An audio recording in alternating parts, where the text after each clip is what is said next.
السلام علیکم ورحمۃ اللہ تعالی وبرکاتہ۔ امید کرتا ہوں کہ آپ سب خیریت سے ہوں گے۔ آج آپ حضرات کو حضرت ابو ہریرہ رضی اللہ تعالی عنہ کی بھوک میں حالت کا واقعہ سنانا ہے۔ تو حضرت ابو ہریرہ رضی اللہ تعالی عنہ ایک مرتبہ کپتان کے کپڑے میں ناک صاف کر کے فرمانے لگے کہ کیا کہنے ابو ہریرہ کہ آج کپتان کے کپڑے میں ناک صاف کرتا ہے، حالانکہ مجھے وہ زمانہ بھی یاد ہے جب حضور اقدس صلی اللہ علیہ وسلم کے منبر اور حجرہ کے درمیان بے ہوش پڑا ہوتا تھا اور لوگ مجنون سمجھ کر پاؤں سے گردن دباتے، حالانکہ جنون نہیں تھا بلکہ بھوک کی وجہ سے یہ حالت ہوتی تھی۔ فائدہ یعنی بھوک کی وجہ سے کئی روز کا فاقہ ہو جاتا تھا، بے ہوشی ہو جاتی تھی اور لوگ سمجھتے تھے کہ جنون ہو گیا ہے۔ کہتے ہیں کہ اس زمانہ میں مجنون کا علاج گردن کو پاؤں سے دبانے سے کیا جاتا تھا۔ تو حضرت ابو ہریرہ رضی اللہ تعالیٰ عنہ بڑے صابر اور قانی لوگوں میں تھے، کئی وقت فاقہ میں گزر جاتے تھے۔ حضور اقدس صلی اللہ علیہ وسلم کے بعد اللہ نے فتوحات فرمائے تو ان پر تو نگری آئی، اس کے ساتھ ہی بڑے عابد تھے، یعنی کہ عبادت کرنے والے تھے۔ ان کے پاس ایک تھیلی تھی جس میں کھجور کی گٹلیاں بھری رہتی تھیں، اس پر تسبیح پڑھا کرتے تھے۔ جب وہ ساری تھیلی خالی ہو جاتی تو باندھی اس کو پھر بھر کر پاس رکھ دیتی۔ ان کا یہ بھی معمول تھا کہ خود اور بیوی اور خادم 3 آدمی رات کو 3 حصے کر لیتے اور نمبر وار ایک شخص تینوں میں سے عبادت میں مشغول رہتا۔ میں نے اپنے والد صاحب سے سنا کہ میرے دادا صاحب کا بھی تقریباً یہی معمول تھا کہ رات کو 1 بجے تک والد صاحب مطالعہ میں مشغول رہتے۔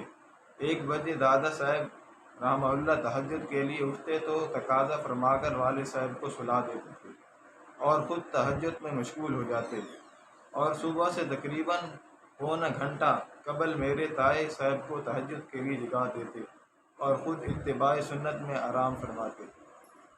تو اس واقعہ سنانے کا مطلب یہی ہے کہ حضرت ابو ہریرہ رضی اللہ تعالی عنہ پر وہ بھی حالات آئے کہ بھوک کی وجہ سے بے ہوش ہو جاتے تھے، لیکن لوگ مجنون سمجھ کر گردن پہ پاؤں دباتے، یعنی کہ پاؤں سے ان کی گردن دباتے تھے، اور اس زمانے میں مجنون کا علاج اسی طرح ہوتا تھا، یعنی کہ جو مجنون ہو جاتا اس کی گردن پر پاؤں رکھتے اور اس کا یہ اس طرح علاج کرتے۔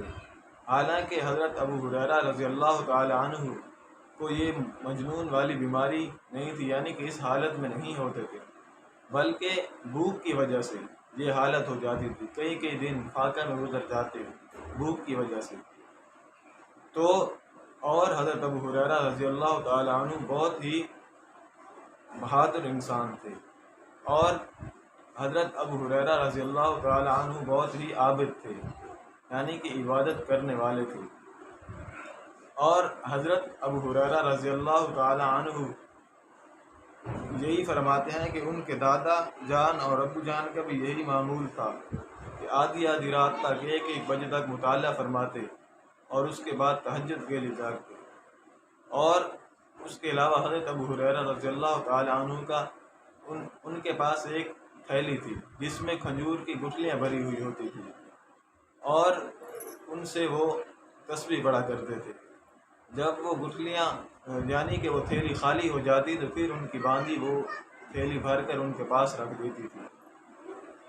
تو آپ حضرات کو یہ واقعہ سنانے کا مقصد اور مطلب یہی ہے کہ ہر حالت میں اللہ رب العزت کا شکر ادا کرنا چاہیے۔ تو آپ بھی ہر حالت میں اللہ رب العزت کا شکر کیا کریں۔ تو حضرت ابو ہریرہ رضی اللہ تعالی عنہ کے دادا جان اور والد صاحب کا بھی یہی معمول تھا، یعنی کہ آدھی رات تک عبادت کرتے، مطالعہ کرتے اور تہجد پڑھا کرتے تھے۔ اور اللہ معاف کرے، آج کل تو ہم نماز سے بھی غفلت میں ہوتے ہیں، یعنی کہ نماز بھی چھوٹ جاتی ہے، اس لیے آپ حضرات سے بھی یہی گزارش کریں گے کہ 5 وقت کی نماز بھی پڑھا کریں اور اللہ رب العزت کا شکر بھی ادا کیا کریں ہر حالت میں۔ تو حدیث مبارکہ کا واقعہ سنانا اور حضرت ابو ہریرہ رضی اللہ تعالیٰ عنہ کے ایک بڑا واقعہ آپ کو سنانے کا مطلب یہی ہے۔ اس لیے آپ حضرات سے بھی درخواست ہے کہ آپ حضرات بھی اس واقعے پر عمل کریں اور آگے دوست احباب کو بھی شیئر کریں۔ جزاک اللہ۔